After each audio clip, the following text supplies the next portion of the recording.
Good morning. It's a little different than standing up in front of a classroom. I'm here because a couple of weeks ago, Pastor Wade was preaching and he said something that it just resonated in me, I think probably more than anything ever has. And he said, we have to stop killing our babies. It just hit me.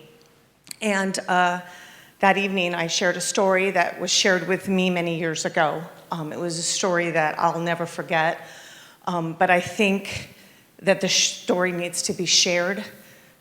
So I want to share that story with you. A long time ago, I was told from a woman who grew up in a really rough home. She was unfortunately molested by her father. Her mother was mentally ill. She had a really rough childhood.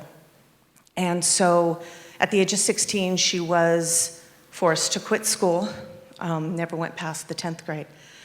And when she turned 18, of course, all she wanted to do was get out of the house. So she married the first man that she could, and she had 2 children.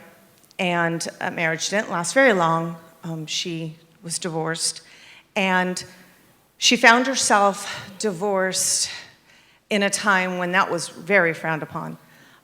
2 children, no home, no parents to turn to, and completely lost. She then, maybe a year later, it got worse. She became pregnant. She didn't know what to do. This was at a time when abortion was illegal, but that wasn't going to stop her. She went to her best friend and said, I cannot have this baby. I'm divorced, I already have 2 children, I have no money, and this will ruin me. So her and her best friend decided that they should try to abort this baby. They went and they got a coat hanger, and they tried to abort this baby. Once the woman started to bleed profusely, they decided to go to the hospital. And thinking that the abortion was successful because of the amount of blood, she was in the hospital and the doctor came to her and said, we have great news, there's still a heartbeat. Not great for the woman. So she decided to, after that, go to the father and said, I'm pregnant and we can't have this baby. And the father agreed. So they decided to go to Mexico, where abortion was illegal. However, if you had enough money, they would perform it. So she went to the doctor. They went to Mexico, and they went to the first doctor, and they walked in, and for some reason, the doctor said, I will not perform this abortion. And the woman had said, I think it's because we looked young, we were white, and we looked like we had money, and they wanted money. And so they said fine. They got back in the car and they went to the second doctor in Mexico, and they got the same response.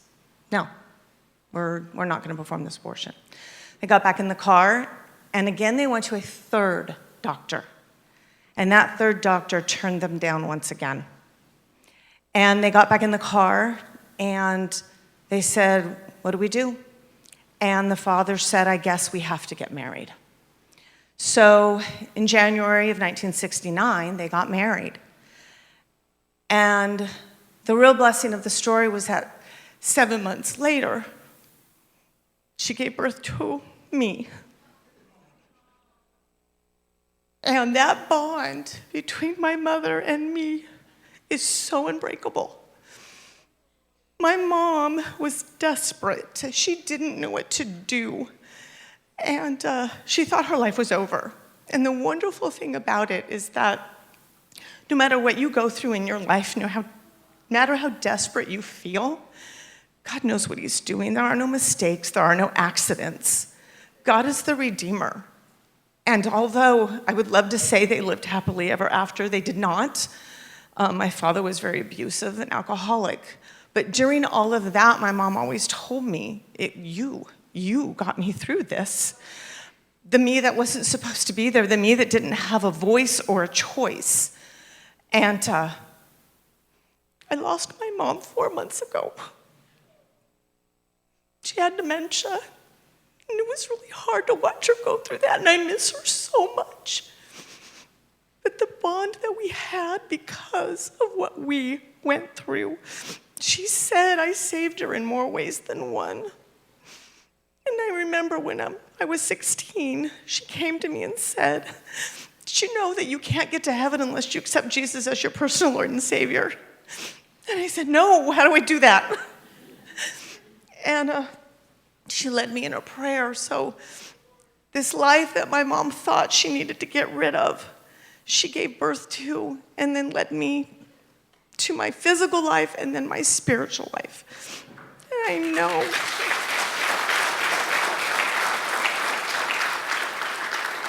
I know I will see my mom again in heaven. I know she's there, and I know she's waiting for me. But we have a very important amendment coming up on our election. We have to stop killing our babies.